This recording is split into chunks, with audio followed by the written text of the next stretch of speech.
Good evening, viewers. Welcome to another session of Mazungumzo. And this time we are doing part 5, Algorithmic Law of Value. We have gone inside, we have dealt with a lot of things, but the most important thing to remember here is the measure nonce. It's the most important, it's a minimum measure in blockchain Bitcoin mining. And it plays a very important role in this discussion that we are doing here. And as we agreed, and if you can remember, is that it's very philosophical. At the same time, it overlaps into economics. Ontological factors are very, very important in this area. The nature of being of things, as philosophers discuss them. And Edmund Husserl and Martin Heidegger and several other, George Gadamer, very, very essential discussions that happen in philosophy in the Western concept are actually being challenged in the new law that we are having here. And that's a very important factor for you to have in mind as I go through these things. This is a paradigm shift. And I discussed about nonce. Nonce renders hermeneutics secondary. That's an important fact. Those people who understand Edmund Husserl and hermeneutics in phenomenology of things, discussing the phenomenology of nature of being, you'll know that hermeneutics, which is interpretation, for you to understand what came before, you have got to use some tools. One of those tools is hermeneutics. You study and interpret the previous text written by, let's say, Linus in the classification of plants or matter, Linus, 17 something. So you use hermeneutics, you go back to the Bible. They talk about plants, and you use history to analyze and read the text and interpret what they were saying, and then see how much you can extract from the knowledge from that time. So hermeneutics is a very, now in the algorithmic law of value, hermeneutics becomes secondary and occurrence becomes primary. The proof of occurrence of an event, as we discussed earlier, is very, very important. It does not need context. Nonce doesn't need context, ambiguity, or depth of interpretation in order to acquire economic legitimacy. It does not become valuable by presenting anything. It becomes valuable because it marks the transition from possibility to verified occurrence. Interpretation cannot ground economic legitimacy where occurrence has become primary. So you can see interpretation starts to play a minor role in the philosophy of things. Enumeration. Enumeration is very important also in algorithmic law of value. In the algorithmic law economy, nonce is the minimum measure through which simulated search becomes a single verified event, making value depend on occurrence rather than interpretation. That's an important point to kind of keep in mind there. The problem of truth in algorithmic systems. Western philosophy traditionally treated truth as the foundation of knowledge, legitimacy, and value, whether framed as correspondence coherence, or consensus. Truth was the condition under which statements counted as valid. Algorithmic systems disrupt this assumption because the machines driving them do not comprehend truth in the philosophical sense. Because here the computers take over. In a logarithmic law of value, the computers are the ones, machines, cybernetics. They are the ones actually doing the manipulation of algorithms. In 3D production, which is going to be so important in the future, most of the things are going to be produced using 3D techniques. And for that matter, it is the machines which are making the philosophy that where labor was relevant. The statements used to make labor relevant become irrelevant in the machine era.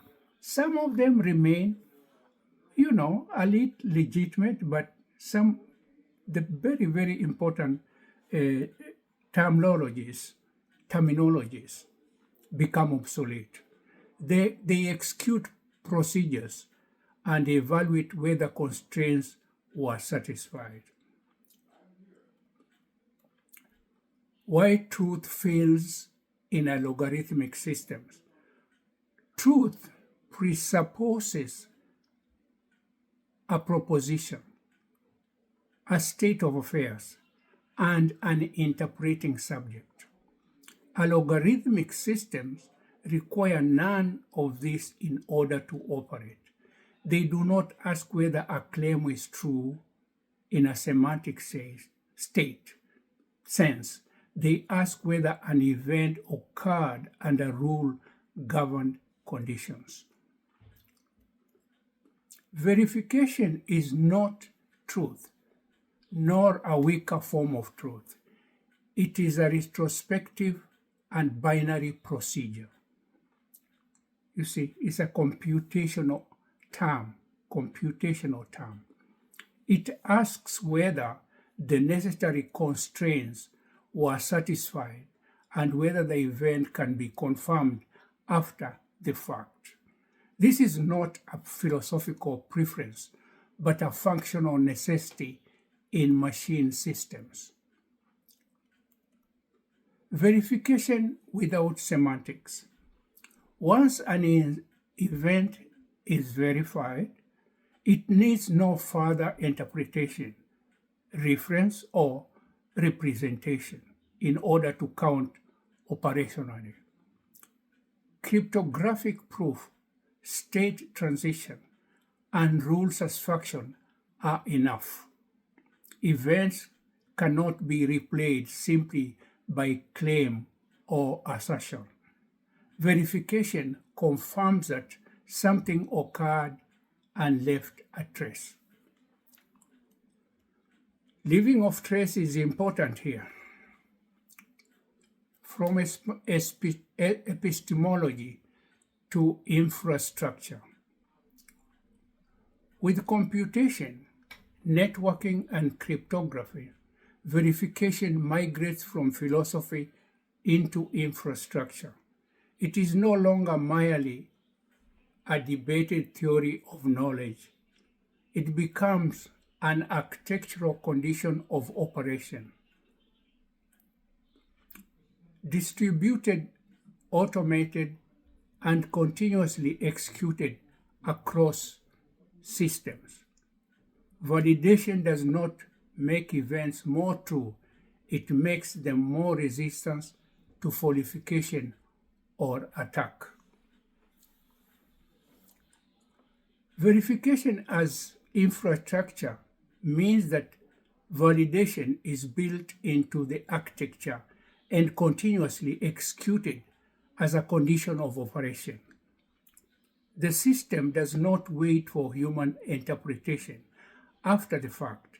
It is organized so that admissible events are filtered, checked, and recorded as they occur.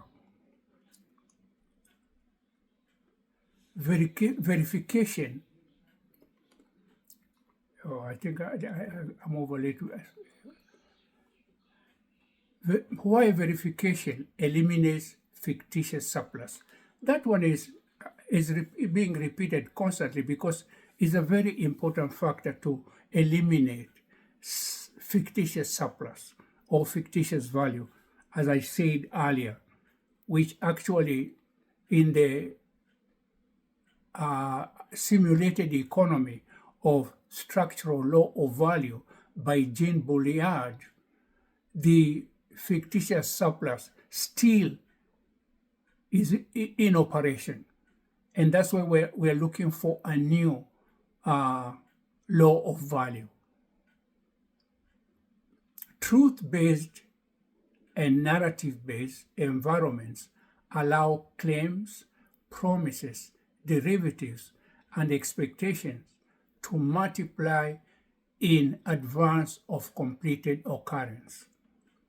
Verification blocks this. It only admits events that have happened and that can be checked under operative constraints. Claims without occurrence do not pass in this new law. Verification.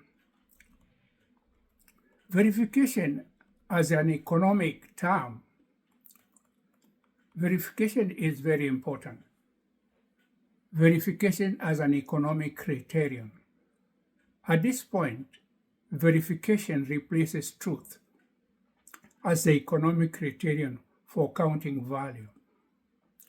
This is a major philosophical shift.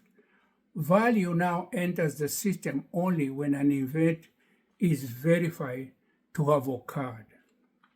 Nonce serves here as the validation mechanism that helps mark occurrence, marking verification the gateway through which value becomes economically legitimate. That's a very important point to kind of put in mind. Blockchain mining, nonce, and token production. Why blockchain matters to the algorithmic law of value. So you can see now occurrence is very, very important in blockchain mining. We have gotten a mention nonce. Now we are going to the details of token. Now token is a variable of nonce and blockchain mining. That's how we beget token, because you see in the digital world, you can see once you start doing a procedure online, then you start to pay things using token. That is the language they understand. Why blockchain matters to the algorithmic law of value. The argument of the earlier chapters is that value in an algorithmic economy cannot rest on labor, utility, or symbolic circulation alone.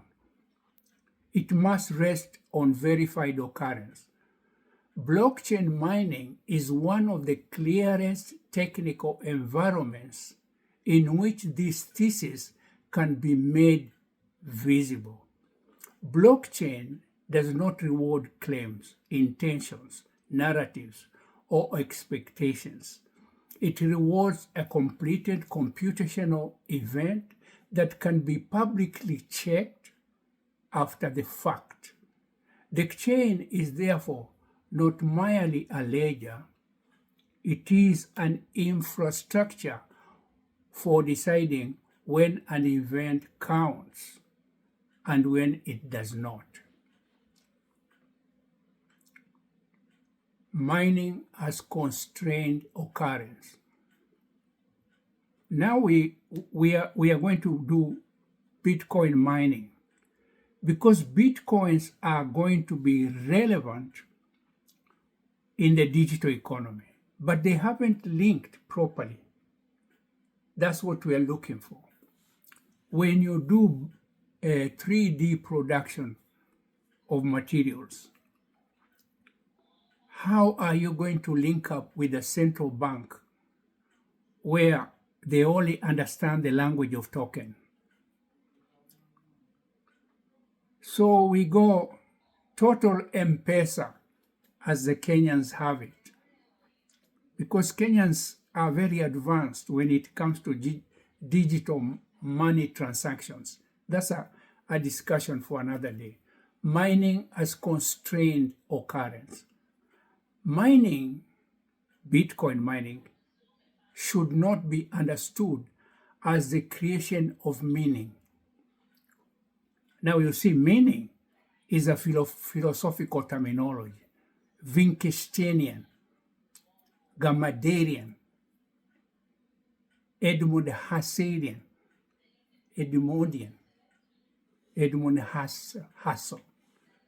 Martin Heidegger, and many philosophers of all, I don't really, even in China, South Korea, they're there, but we don't translate their books, but I know some of them understand these things. So they are philosophers who have discussed these things. It is the performance of constrained computation under the public rules. A miner assembles candidate block data and repeatedly varies a nonce until the resulting hash satisfies the network's difficulty target. Millions of attempts may occur, but only a successful result becomes economically operative. This distinction is crucial for the present theory. The swarm of attempts belongs to simulation, search, and possibility. The successful nonce belongs to occurrence. It marks the exact point where computational effort becomes countable value. That is a mouthful, but that's now you can see is the essence of what we are discussing. Nonce as a measure, not symbol. Within this framework, the nonce is not valuable because it signifies anything. It is valuable because it marks a completed passage through constraint. Its philosophical importance lies precisely in its lack of semantic depth. The nonce does not tell a story. It does not represent preference, desire, or utility. It only differentiates the successful event from the infinite field of unsuccessful possibilities. In this sense, the nonce functions as a minimum measure of occurrence. It is the narrow gate through which simulation must pass in order to become an irreversible, verifiable event. Hashing and the production of scarcity. The hash is publicly inspectable trace that links private computation to collective verification. Once a valid block hash is found, any node on the network can check whether the difficulty condition has been satisfied. Scarcity in such a system is therefore not imposed by interpretation, but by the cryptographic constraint. That's a mouthful. Cryptographic constraint. The costliness of mining is not rhetorical, it is operational. Energy, machine time, hardware wear, and probabilistic search are consumed in order to produce one acceptable result. The result is scarce because it could not be cheaply replayed into existence after the fact or after it is completed.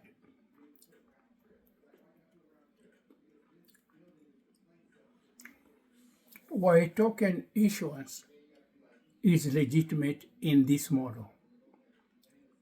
In classical systems, a wage may be paid because labor is presumed to have occurred. In financialized systems, a price may arise because expectations have circulated. In blockchain mining, this is different. However, issuance follows verification. So you see, when the nonce and the hash noticed a signature that a Bitcoin has been mined, a signature was given for verification. In blockchain mining, however, issuance follows verification. A valid block causes the network to recognize a reward, and the associated token units become legitimate because they are tied to a verified event. In Bitcoin, this appears as a block subsidy plus transaction fees assigned in the Coinbase transaction. Within the logarithmic law of value, this is a model case of enumeration. The system counts only what has been operationally completed.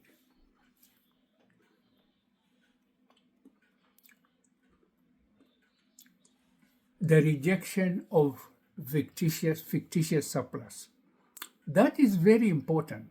Blockchain mining also clarifies why the theory opposes fictitious surplus. Tokens cannot be validly issued merely because someone narrates future work or symbolically differentiates a claim, like future stocks and hedge funds. It's a good example. The chain only recognizes the block that satisfies its rules. Thus, the network does not reward promise as promise. It rewards the profitable event. This is why nonce is the opposite of fictitious surplus.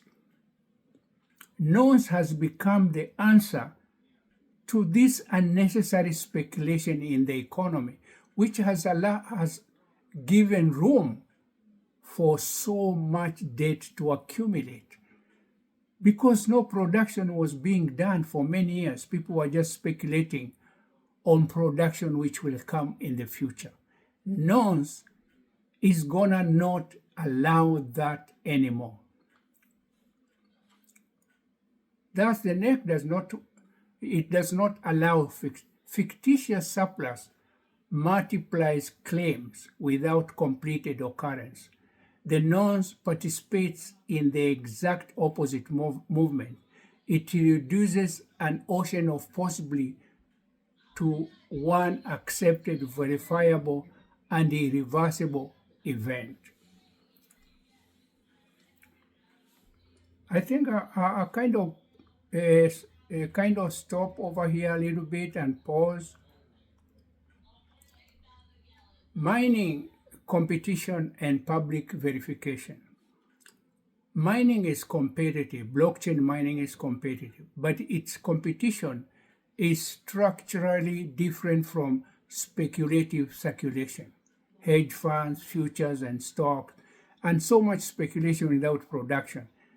Blockchain mining reduces that a lot. Miners race to solve a difficulty condition. Yet the winner is not selected by prestige, interpretation, or institutional rhetoric. The winner is selected because the network can verify the block.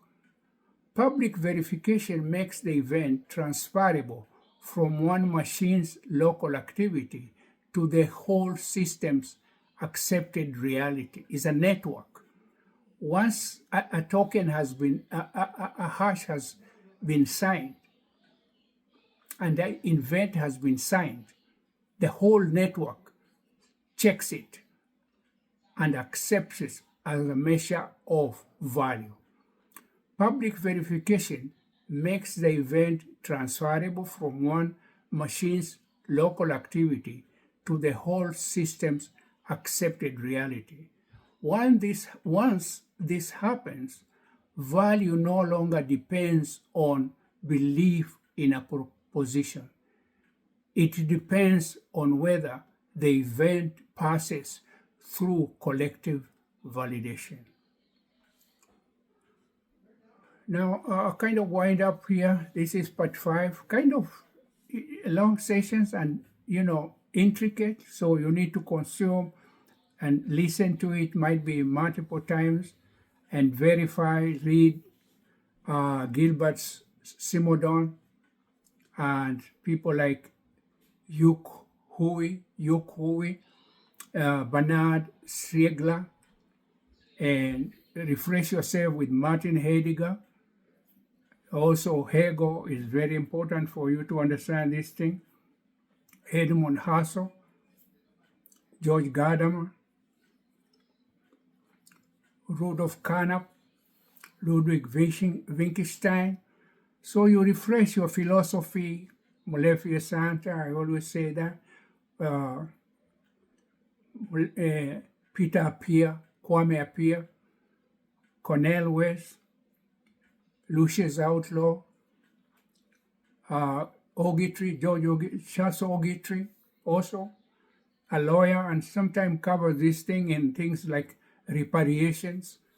You get some gist of the matter of digital economy can become so useful when it comes to verifying which people should get reparation, because it will go into the system and it will just at one time pull out all the people who should be given reparation and reasons why. It will even give us reasons why and how much they lost and how much they can be compensated. These things are going to correct ills of our previous histories, if we give them chance, that is. Now, from blockchain to token, and now I'm winding up here, we are going to 30 minutes. A block is not itself a token, but it is the event through which token issuance becomes legitimate. It legitimizes the giving out of a token as a measure of value, and you can accept it when you are given it, that token. It's verified, proof of occurrence that production has occurred. That is why it was produced. The chain records a state transition. Transactions are ordered. The block is linked to prior blocks, and the reward is specified according to protocol rules. Here, the paper's core thesis becomes concrete. That's where now we gotten our answer. What is going to replace the fictitious value which has become prevalent in the modern economy as we go to postmodernity? Because this is postmodernity. Here, the paper's core thesis becomes concrete. Tokens are not primary. Verified occurrence is primary. The token is the economic remainder or countable registration of the verified event. Token is a measure of an event, and it is showing us an event has occurred. in philosophical terms. That is in philosophical terms. Okay, that's a sentence ending in the middle. Let me just finish it. In philosophical terms, the chain does not first create meaning and then derive value. It first verifies occurrence and only then permits enumeration. Until we go to part 6, this is your host, Dr. Gilbert Githere saying bye, ciao.